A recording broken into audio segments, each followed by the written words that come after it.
Assalamualaikum warahmatullahi wabarakatuh. Innal hamdalillah nahmaduhu wa nasta'inuhu wa nastaghfiruh wa na'udzu billahi min shururi anfusina wa min sayyiati a'malina. May yahdihillahu fala mudilla lahu wa may yudlil fala hadiya lahu. Asyhadu an la ilaha illallah wahdahu la syarika lah wa asyhadu anna Muhammadan abduhu wa rasuluh.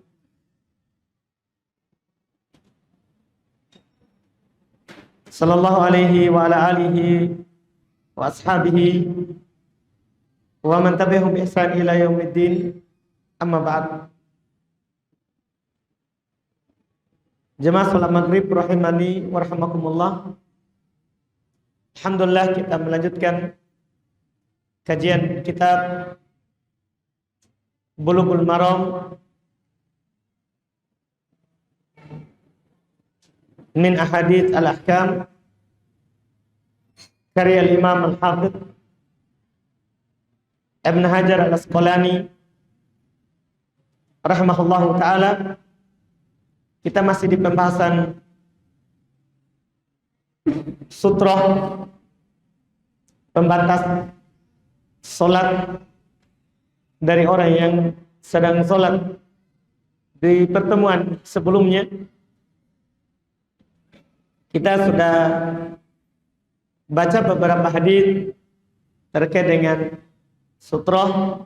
Di antaranya paling terakhir pembahasan kita terkait dengan ukuran sutrah, panjangnya, tingginya, dan lebarnya. Di hari ini kita lanjut apa yang belum sampaikan lewat hadits-hadits dalam kitab ini. Di malam hari ini kita baca hadits nomor 222. Kata beliau rahimahullah, wa an Sabrah Ibn Ba'bad al-Juhani qala Rasulullah sallallahu alaihi wa alihi wasallam liyastatir ahadukum fi salatihi walau bisahmin. Akhrajahul Hakim. Kata beliau dari Sabrah Ibn Ba'bad al-Juhani radhiyallahu ta'ala anhu, beliau berkata Rasulullah sallallahu alaihi wasallam bersabda, liyastatir ahadukum, hendaklah salah seorang dari kalian bersutrah fi salatihi, di dalam salatnya, walau bisahmin, walaupun itu dengan sebuah anak panah. Hadits ini penulis bawakan untuk menjelaskan kepada kita hukum mengambil sutra ketika sholat, yaitu sebelum sholat. Apa hukum mencari sutra? Pembahasan sebelumnya kita sudah ambil apa hukum lewat antara orang sholat dengan sutranya. Kemudian berapa ukuran sutranya. Di hari ini kita mulai dengan pembahasan apa hukum kita meletakkan sutra atau sholat mencari sutra. Apakah tembok, tiang, dan yang semisalnya. Para ulama rahimahumullah dalam permasalahan hukum sutra ada khilaf, ada silang pendapat.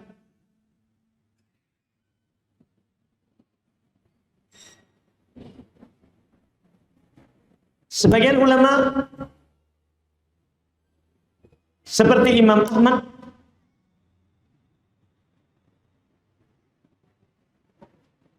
Dan sebagian pengikutnya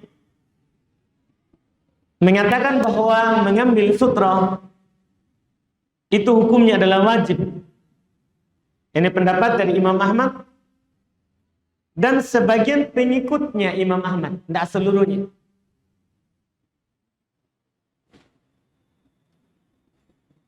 Mereka berdalil dengan hadis yang ada di hadapan kita ini.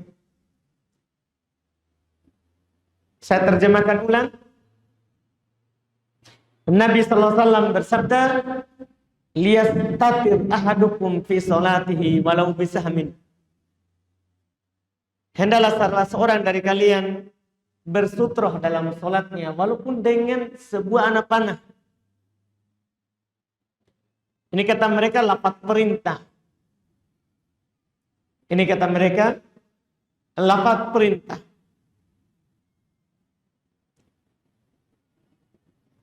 Tapi hadits ini riwayat Imam Al-Hakim sebagaimana yang dikatakan oleh Al-Hafidz Ibn Hajar. Tapi dia adalah hadits yang dhaif. Kalau seandainya sahih ini lafaz perintah, maka kita akan mengatakan wajib berdasarkan pendapat ini. Tapi ini hadits dhaif. Dikarenakan di dalam sanadnya ada rawi yang bernama Abdul Malik Ibn Rabi' Ibn Sabrah. Dia adalah rawi yang dhaif, didhaifkan oleh Ibn Adi, Ibn Ma'in dan selainnya.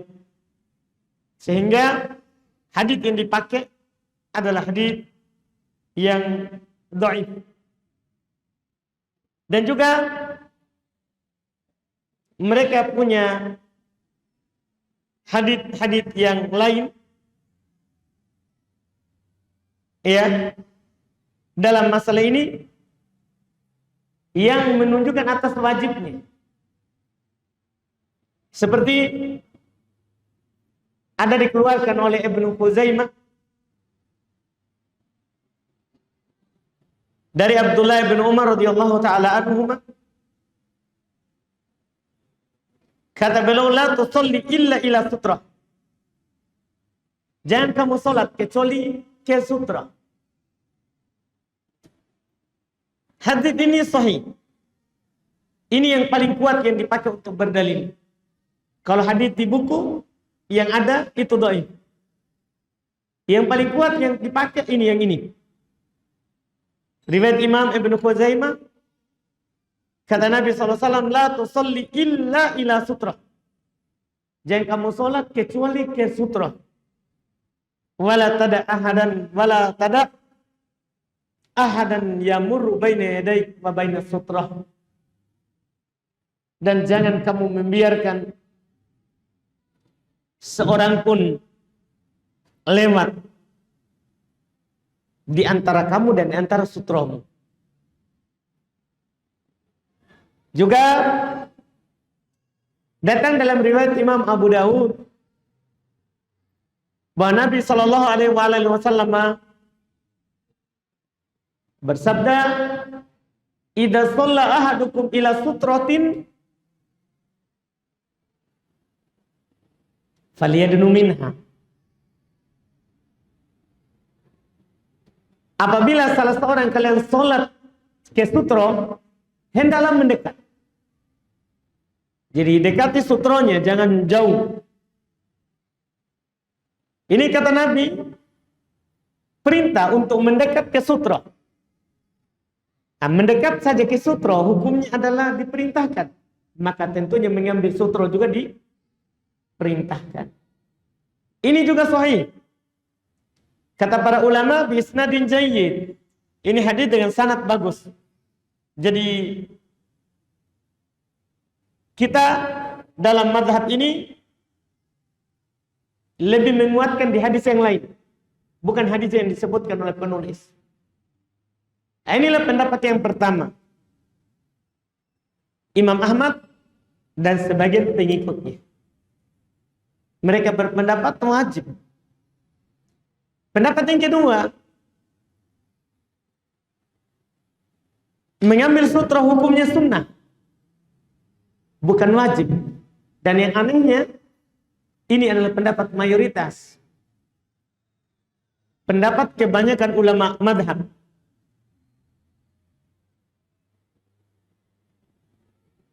Terus kenapa bisa? Kan ada perintah. Ingat kaidah fikihnya, al-aslu fil awamir al-wujub. Asal kalau ada perintah itu wajib. Illa lisorif, kecuali kalau ada dalil yang memalingkannya dari wajib ke sunnah. Sekarang ada perintah dari Nabi. Imam Ahmad berpendapat wajib, sebagian pengikutnya juga, tapi diselisih oleh mayoritas ulama fikih dari madhab Syafi'iyah, Malikiyah, Hanafiyah. Ini pendapat diselisih oleh mayoritas. Apa yang mereka pakai sehingga mereka tidak berkata wajib? Karena ini mayoritas yang menyelisihinya. Kata mereka, ada hadis Abdullah ibn Abbas. Hadis Abdullah ibn Abbas radhiyallahu taala anhu. Saya pernah sebutkan di pertemuan sebelumnya bahwasanya beliau lewat di tengah-tengah shaf di Mina dengan menggunakan keledainya. Dia lewat, dia berkata, Nabi SAW sholat di Mina ila ghairi jidar. Nabi sholat di Mina tanpa pembatas. Hadits ini kata mereka, apalagi ini terakhir. Karena ini di haji terakhir. Ada yang mengatakan ini hadits menghapus tadi kewajiban. Dari wajib, dari perintah menjadi sunnah. Ada yang mengkompromikannya dengan cara hadits tadi perintah, tapi perbuatan Nabi menunjukkan itu perintah tidak wajib. Itu pendapat yang dipegang oleh mayoritas. Dan pendapat yang dipegang oleh mayoritas memang punya sisi kekuatan. Ditambah lagi telah datang dalam riwayat Imam Abu Dawud, An-Nasa'i dari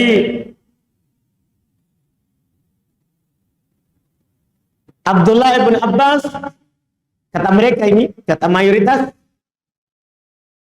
kata Ibn Abbas, atana Rasulullah SAW manahnu ibadiyatin lana wa ma'ahu Abbas fasalla fi sahara laisa baina yadayhi sutrah wa himaratun lana wa kalbatun ta'bathani baina yadayhi. Rasulullah mendatangi kami, waktu itu kami lagi di Badiah, di lembah. Bersama beliau ada Abbas. Maka Nabi sholat di Sohro, tanah lapang, tanah kosong, tidak ada di depannya sutra. Keledai kami, anjing kami, lewat di depannya. Lewat di depannya. Nah, ini kata mereka hadisnya. Hanya saja sangat disayangkan, dalil yang kedua ini adalah dhaif. Kalau yang pertama tadi dari Ibn Abbas, belum melihat Nabi sholat di Mina dalam keadaan tanpa tembok, itu sahih. Ada dalam riwayat Imam Al-Bukhari, ya, lafaz itu. Kalau lafaz ini yang mereka pakai, dia adalah lafaz yang dhaif. Di dalamnya terdapat seorang yang bernama Abbas Ibn Ubaidillah Ibn al-Abbas, dia adalah rawi yang majhul. Dia meriwayatkan dari Al-Fadl Ibn Abbas tapi tidak bertemu dengannya sehingga sanadnya terputus, tidak tersambung. Hadis yang sanadnya terputus itu adalah hadis yang lemah. Makanya dalil yang paling kuat ia memalingkannya adalah hadis Ibn Abbas riwayat Imam Al-Bukhari yang disebutkan tadi. Dengan dalil inilah mayoritas berpendapat itu hukumnya adalah tidak wajib melainkan sunnah. Pendapat jumhur ini memang adalah pendapat yang punya sisi kekuatan sebagaimana yang kami sebutkan tadi. Ini disebutkan di haji terakhir Nabi sallallahu alaihi wasallam, sehingga ini adalah menukil keadaan terakhir dari Nabi sallallahu alaihi wasallam tentang sutra. Walaupun untuk keluar dari silang pendapat, kita kalau sholat usahakan pakai sutra. Kan paling sedikitnya sunnah, bukan hal yang mubah. Paling sedikitnya adalah sunnah. Apalagi telah ada yang berpendapat wajib seperti Imam Ahmad. Kalau ulama belakangan yang menguatkan wajib adalah Syekh Al-Albani dan Syekh Mukbil. Sementara Syekh Ibnu Utsaimin, Syekh Ibnu Baz menguatkan sunnah. Pendapat jumhur. Ini terkait dengan sutra. Kemudian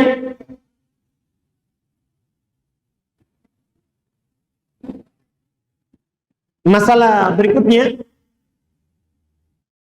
kata beliau, an Abi Dzar radhiyallahu taala anhu qala Rasulullah sallallahu alaihi wasallam yaqta'u salatal mar'i al-muslimi idza lam yakun baina yadayhi mithlu mu'akhkharatir rahlil mar'a wal himar wal kalbul aswad. Al-hadits wa fihi al-kalbul aswad syaitan akhrajahu Muslim. Walahu an Abi Hurairah nahwuhu dunal kalbi wali Abi Daud wan Nasa'i an Ibni Abbasin nahwuhu duna akhirih wa qayyadal mar'ah bil haid. Kata beliau dari Abu Dzar radhiyallahu taala anhu, beliau berkata Rasulullah sallallahu alaihi wasallam bersabda, yaqta'u, akan memutus salat seorang muslim apabila dia tidak punya sutra di depannya seperti tinggi ujung dari pelana tempat sandaran dari pelana kendaraan, akan memutus salatnya kalau tidak ada sutra seorang perempuan, seekor keledai dan anjing hitam. Hadits di dalamnya juga terdapat riwayat al-kalbul aswad syaitan. Anjing hitam itu syaitan. Dikeluarkan oleh Imam Muslim. Juga dalam riwayat Imam Muslim dari Abu Hurairah semisalnya tanpa disebutkan anjing. Artinya dalam riwayat Imam Muslim ada dua sisi. Kalau dari Abu Dzar disebutkan 3. Keledai, perempuan, anjing hitam. Dalam riwayat Imam Muslim juga tapi dari Abu Hurairah tanpa disebutkan anjing. Berarti cuma disebutkan 2. Keledai dan perempuan. Wali Abi Daud dalam riwayat Imam Abu Daud, wan Nasa'i dan Imam An-Nasa'i,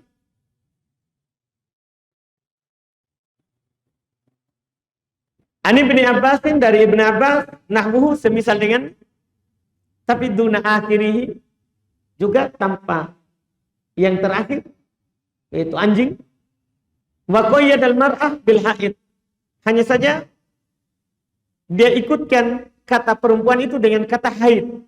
Maksudnya tadi berarti perempuan yang sedang haid. Hadits ini pertama sebutkan dalam permasalahan sutroh adalah terkait dengan kalau ada yang lewat. Iya. Di antara seorang dengan sutronya. Antara seorang dengan sutronya. Akan datang nanti hadis berikutnya, kalau ada orang lewat, kita sangat dianjurkan untuk menahan. Bahkan nanti akan datang lafaz fal yuqatilhu.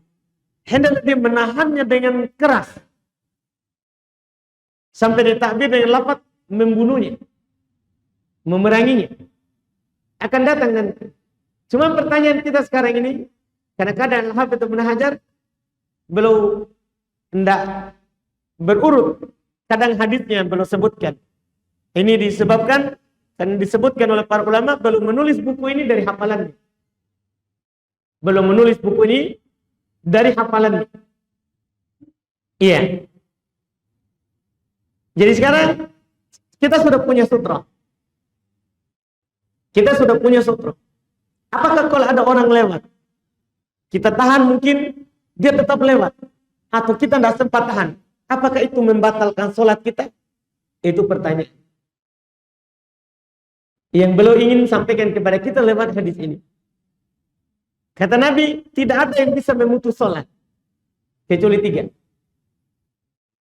Keledai. Yang pertama, anjing, perempuan.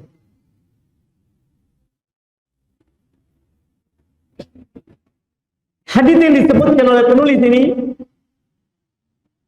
adalah bertentangan dengan hadis yang lain. Ini tadi hadis Abu Dar, riwayat Imam Muslim. Ada hadis yang menyelisihinya. Riwayat Imam Abu Dawud. Riwayat Imam Abu Dawud.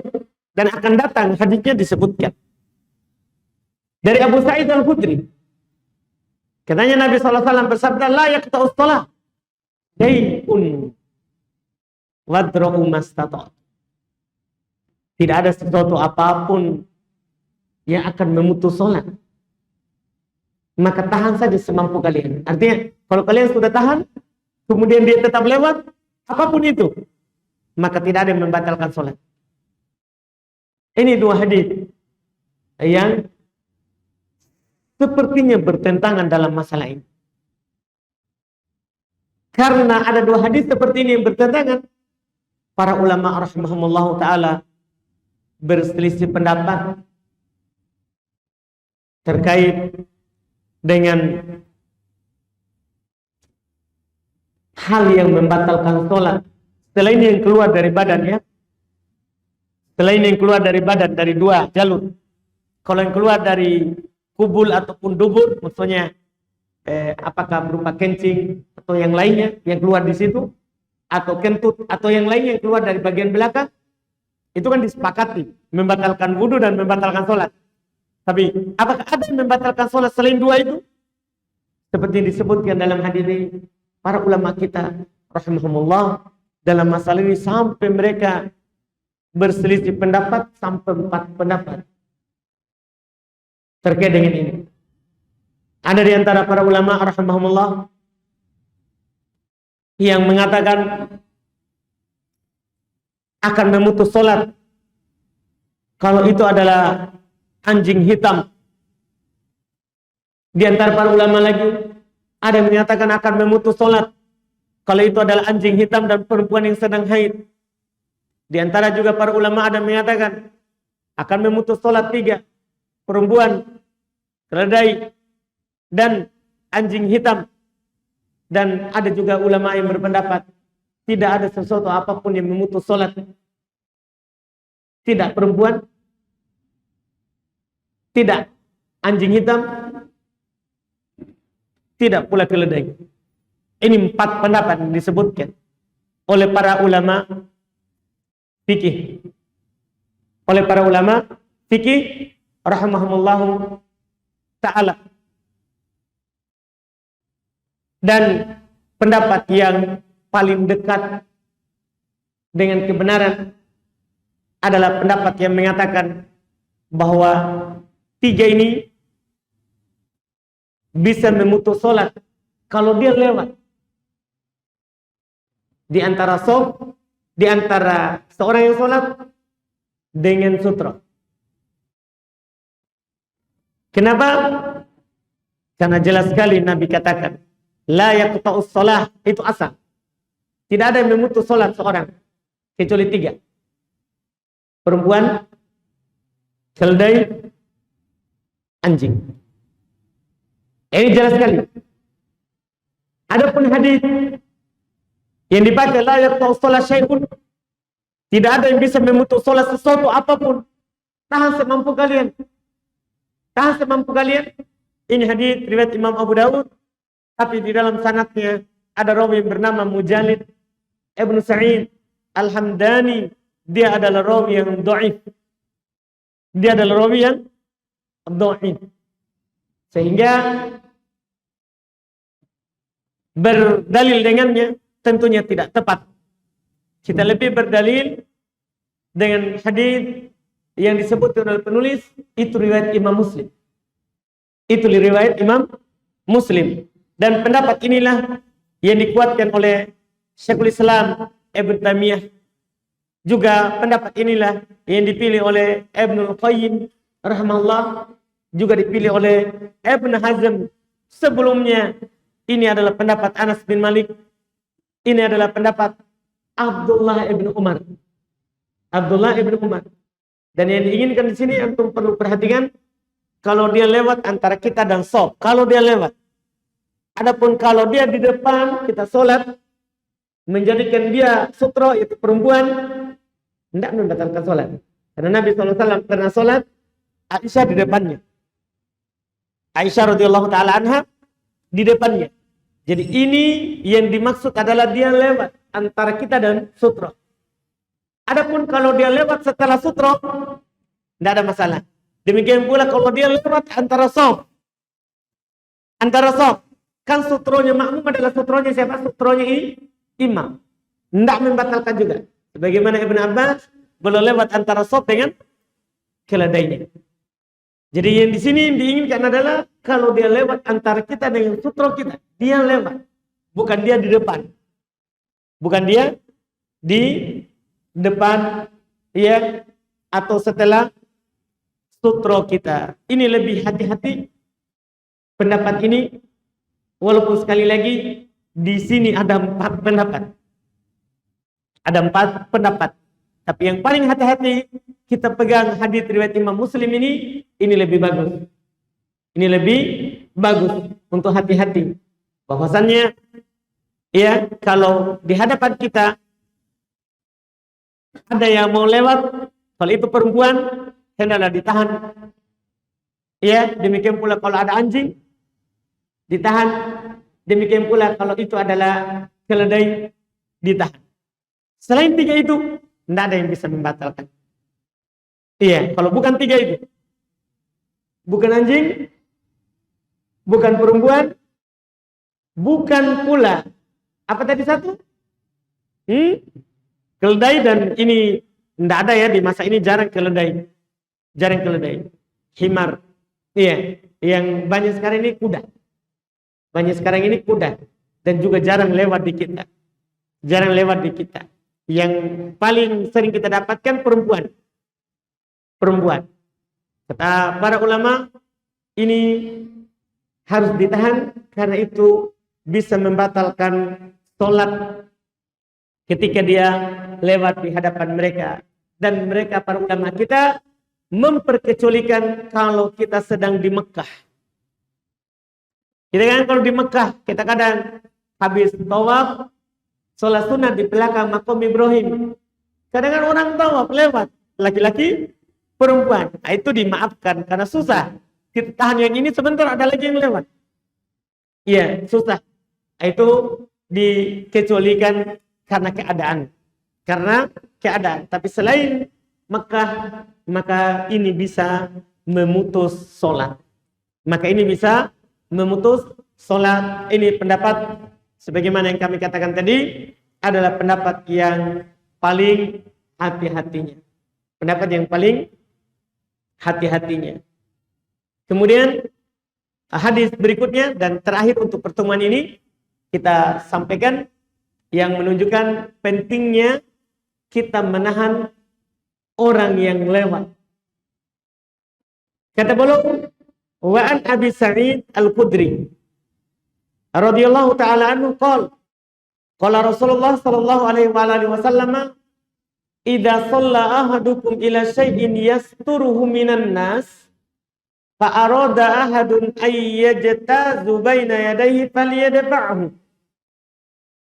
fa in aba falyuqatilhu fa inna ma huwa syaitan muttafaqun alaihi wa fi riwayatin fa inna ma'hul qarin. Masya Allah.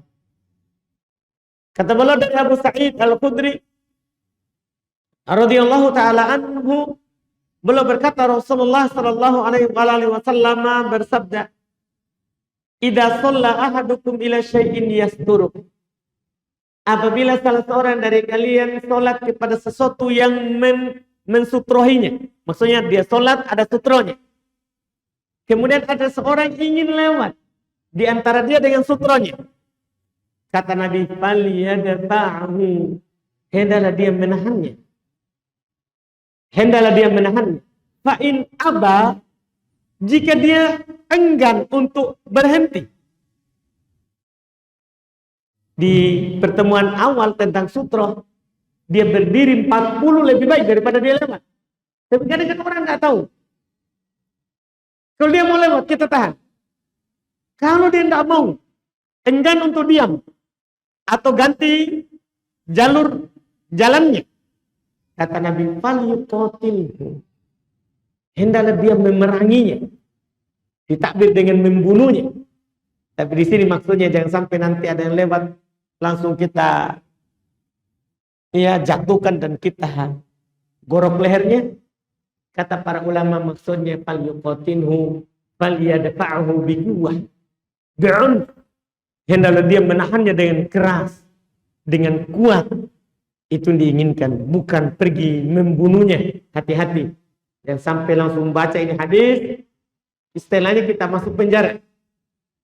Nah, ini kata para ulama kita, hendaklah dia al-mudafa'ah, menahannya dengan kuat.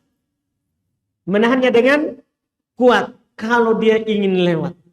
Hadis ini Masya Allah menunjukkan pentingnya kita melakukan itu sunnah untuk menghalangi orang yang lewat.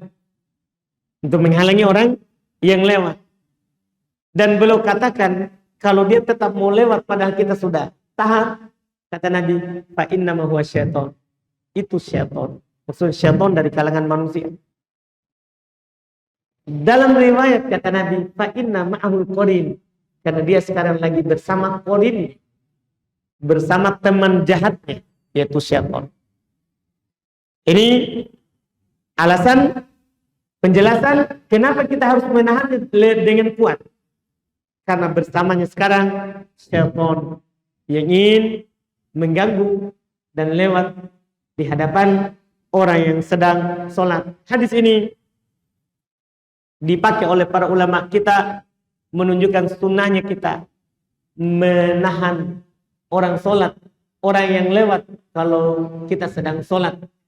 Tapi ini kalau dia lewat di antara kita dan sutro, bahkan sebagian ulama mengatakan wajib. Sebagian ulama menyatakan wajib kita tahan. Wajib kita tahan. Dan tentunya ditahan semampu kita. Jangan juga sampai di luar kemampuan. Kita sampai batalkan sholat kita. Kita sibuk dengan menahannya. Semampunya. Kata Nabi SAW, idza amartukum bi amrin fa'tu minhu mastata'tum. Ini kata Nabi SAW, apabila saya memerintahkan kalian dengan suatu perintah, lakukan semampunya. Lakukan semampunya. Ini disebutkan. Kalau dia tetap terobos, ingin sekali lewat, ya, maka kita tidak dibebani yang melebihi kemampuan kita. Ini yang kita ambil di pertemuan malam hari ini. Insya Allah masih ada sebenarnya sisa satu hadis, tapi takutnya terlalu panjang, yaitu boleh nggak kita sholat bersutrohkan garis, bukan sesuatu yang tertancap, tapi sesuatu yang tidur. Ini takutnya akan panjangan. Kita akhirkan saja nanti, baru langsung kita masuk di hadis atau di bab berikutnya, bab dorongan untuk khusyuk dalam sholat. Ini sebelum menjelaskan hukum seputar sholat Nabi SAW. Kita cukupkan dulu. Wallahu alam. Kita masuk di tanya jawab.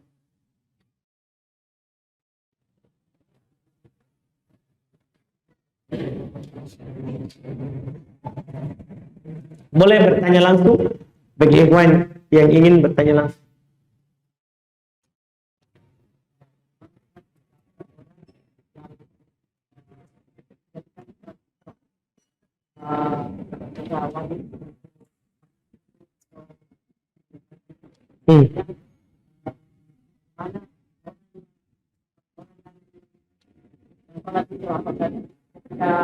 Orangnya yang di depan kita. Baik. Ini pertanyaan yang bagus, walaupun ini adalah kita bisa majukan pembahasan, nanti sebenarnya kita akan singgung ya, hukum sholat dan mendekat ke sutra. Hukum sholat menggunakan sutra, kemudian mendekat ke sutra. Tapi karena ditanyakan, sekaligus kita sampaikan saja. Ya. Pertama, kita sudah katakan tadi, sunnah bagi kita yang sholat untuk mendekat ke sutra. Sunnah bagi kita yang sholat untuk mendekat ke sutra. Iya. Kata Nabi sallallahu alaihi wasallam, "Idza shalla ahadukum ila sutrah," apabila salah seorang dari kalian sholat ke sutrah, falyadnu minha, maka hendaklah dia mendekat. Hendaklah dia mendekat. Ini kata Nabi sallallahu alaihi wasallam. Cuman apakah terkait dengan pertanyaan ini? Ketika kita bersutrokan orang, orangnya pergi, apakah disunahkan kita untuk berjalan mencari sutroh? Maka lihat lafaz hadisnya. Idza shalla ahadukum, jika salah seorang dari kalian mau sholat ke sutroh, maka mendekat. Ini perintahnya sebelum sholat. Mungkin bisa dipahami seperti lafaz ya ayyuhalladzina amanu terkait dengan wudu. Saya sengaja sebutkan ini supaya kita paham. Allah Subhanahu wa taala berfirman terkait dengan ayat wudu. Ya ayyuhalladzina amanu idza qumtum ilas shalah faghsilu wujuhakum wa aydiyakum ilal marafiq wamsahu bi waghsil. Saya ulang. Idza qumtum ilas sholati faghsilu wujuhakum. Cuci wajah kalian, cuci tangan sampai ke siku, wamsahu bi ru'usikum, usap kepala kalian, dan cuci kaki. Ini kata idza kuntum, pakai kata idza, jika kalian berdiri. Sebelum sholat atau sebelum sholat wudhu? Sebelum sholat. Sama sutra ini. Sutra ini dicari sebelum sholat. Apabila itu hilang, saat kita sudah sholat, kita sudah mencarinya terus hilang, maka tidak sunnah. Dan ini sunnahnya sebelum sholat. Kalau kalian sholat, sholatlah ke sutra, mendekatlah kepadanya. Ini sebelum sholat. Oleh karena itu kata para ulama, tidak dinukil dari para sahabat dan sebelumnya Nabi berjalan kalau sutronya pergi. Tidak dinukil dari sahabat, mereka berjalan kalau sutronya apa? Pergi. Karena mencari sutro ini adalah sebelum sholat. Kalau dia sudah pergi saat kita sholat, maka kita tidak disunahkan untuk mencarinya. Apalagi dalam mazhab Syafi'iyah, Mereka keras dalam masalah ini. Karena kita akan bergerak tanpa ada kebutuhan. Tanpa ada kebutuhan. Nah, orang Syafi'iyah bergerak 3 kali, lebih dari 3 kali dalam sholat, batal sholat. Mereka keras dalam hal ini. Tidak boleh mencari. Dan memang kalau sutro kita pergi, tidak sunnah untuk mencarinya. Karena lapat tadi itu adalah sebelum kita memulai sholat. Sebelum kita memulai sholat. Bukan saat kita dalam keadaan sholat. Apalagi kadang akan menimbulkan fitnah. Kalau itu pun sunnah saja, kan ini kan sunnah mendekat. Sunnah mendekat. Tapi kalau dengan melakukan sunnah ini akan menimbulkan fitnah, jangan. Kadang sebagian orang akan berkata, kenapa? Itu ustaz. Sholat tapi berjalan. Ya mereka tidak paham. Itu kalau antum berpendapat sunnah saja. Tidak dilakukan kalau akan ada sangkaan buruk dari orang-orang yang tidak paham. Apalagi hal ini tidak dinukil kata para ulama untuk berjalan. Untuk berjalan. Itu wallahu alam terkait dengan itu. Apakah berdosa kalau dia pergi? Tidak berdosa. Ini pertanyaan lagi. Bagaimana hukumnya itu orang yang dijadikan sutur kemudian dia pergi? Apakah berdosa? Tidak. Tidak wajib bagi dia untuk duduk untuk orang yang mengambil sutronya. Tidak wajib. Kan hukum ambil sutro kan tadi pendapat jumhur apa? Tidak membatalkan sholat. Nah. Iya. Ini lanjutan. Banyak pertanyaan kita ini. Berarti. Iya. Jadi kalau dia tidak pergi, apakah dia dapat pahala? Ya, tahun alal birri wa taqwa. Tolong menolong di atas kebaikan. Dia dapat pahala. Kalau dia tetap duduk karena saudaranya menjadikan dia sebagai sutro, tetap ia dapat pahala karena membantu di atas sunnah. Saling membantu di atas sunnah. Habis?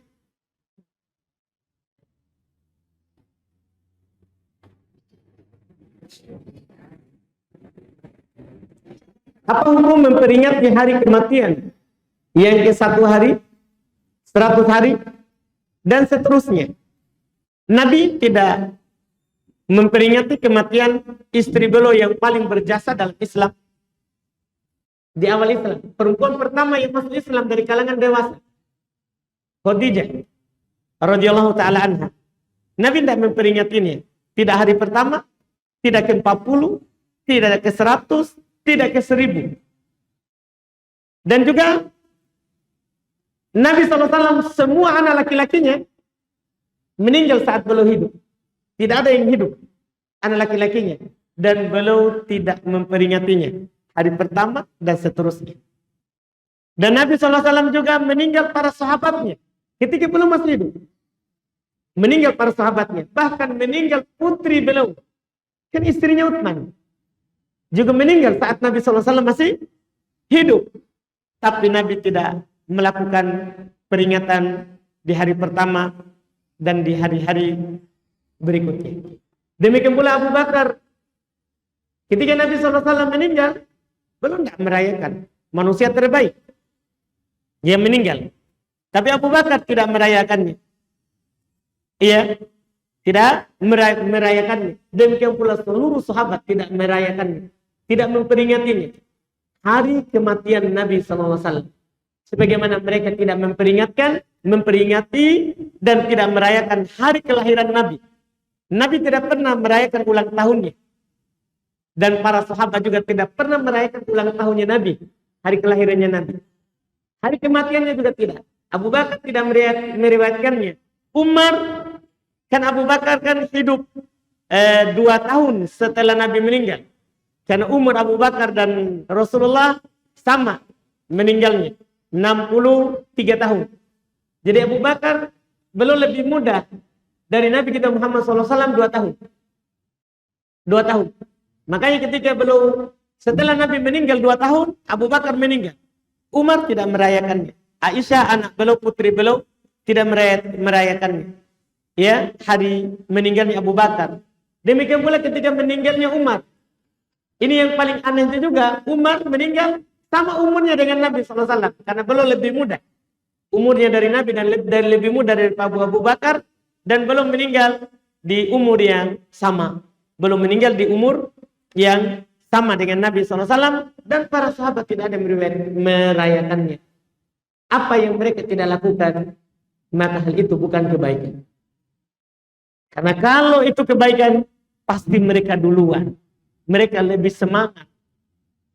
Lebih semangat untuk melakukan kebaikan. Mereka saking semangatnya, tidak melewati 10 ayat, kecuali mereka telah pahami maknanya dan amalkan kandungannya. Kita lewat banyak ayat.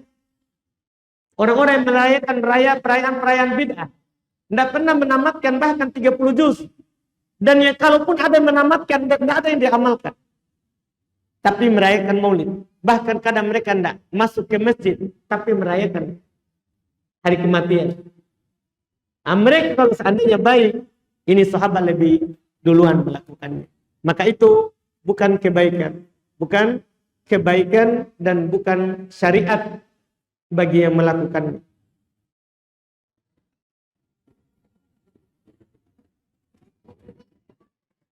Apa hukum akikah bagi pemuda yang telah meninggal? Pemuda, akikah ini untuk bayi, bukan pemuda. Karena Nabi SAW bersabda, "Man wulida lahu walad fa ahabba ayyansak fal yansak yudbah anhu yawma sabi'ihi yusamma wa yuhlak." Siapa yang, atau kama qala Nabi SAW, siapa yang diberikan seorang anak, maka dan dia ingin untuk mengakikahinya, maka hendaklah dia akikahkan, potongkan untuknya di hari ke-7. Beri nama dan dia cukur. Nabi langsung bilang, hari ke-7. Kalau sudah anak muda, tidak ada syariat untuk akikah. Dan para sahabat yang masuk Islam, tidak ada. Ya, Nabi SAW yang menyuruh mereka untuk akikah, karena sebelumnya belum diakikah. Tidak ada syariat akikah saat sudah berusia dewasa. Akikah itu di saat kita lahir. Dan hukumnya adalah sunnah. Kalau sudah lewat waktunya, maka sudah lewat sunnahnya. Sudah lewat waktunya, sudah lewat sunnahnya.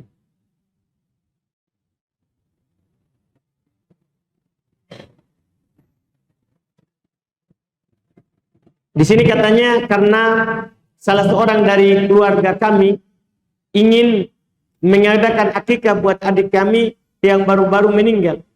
Alasannya karena sejak lahir adik kami belum diakikah. Sudah lewat waktunya. Sunnah itu sudah lewat waktunya, tidak sunnah lagi. Tidak sunnah lagi. Kalau memang mau sedekah, boleh kita bersedekah atas namanya dan itu sampai.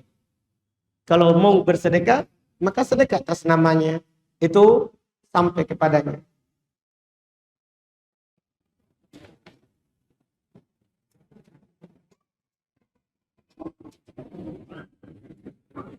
Saat kita sholat duduk tahiyat awal, tapi bacaan kita lewat sampai bacaan tahiyat akhir, apakah kita harus sujud sahwi atau tidak usah? Tidak perlu.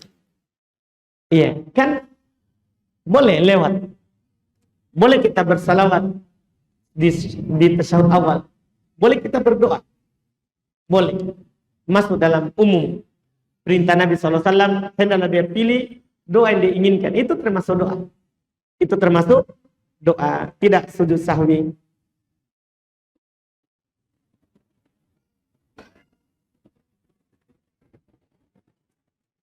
Terjadi hadis tentang seorang yang mengintip atau hukuman bagi seorang yang mengintip, seperti mengintip orang di dalam toilet dan yang semacamnya. Anda pernah dengar hadis yang menyinggung hal tersebut, dan Anda dengar hukumannya adalah matanya dilempar dengan pasir atau semalamnya atau semalamnya semacamnya, berdasarkan perintah Nabi SAW. Mohon penjelasannya. Iya, kalau kita dapat, kalau kita lihat dia orang mengintip, boleh kita colok matanya. Iya, saat itu saat itu. Adapun dia kalau sudah pergi, kita tahu saja ini mengintip, tidak perlu. Karena kita nanti butuh bukti. Butuh bukti. Itu hukum Islam. Itu kita hukum Islam. Tapi nanti kalau kita dipenjara karena mencolok matanya orang, nah itu hukum lain.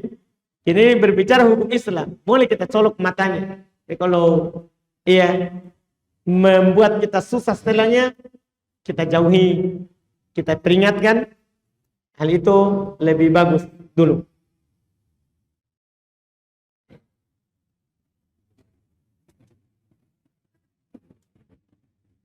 Apakah boleh mengambil mushaf wakaf di masjid walaupun pengurusnya yang kasih? Kalau amanahnya pewakaf adalah untuk masjid, walaupun pengurus yang kasih tidak boleh, karena pengurusnya salah. Berarti pengurusnya tidak amanah. Seharusnya kan kalau orang wakaf untuk masjid, tidak boleh keluar dari masjid, tidak boleh dikasih pribadi. Ya kan, itu syaratnya pewakaf. Ketika ada pengurus melanggar janji itu, melanggar syarat itu, kita tidak boleh. Kata Nabi SAW, unsur akhok zaliman atau mazlumah. Tolong saudaramu dalam keadaan dia salah atau benar. Gimana caranya saat dia salah?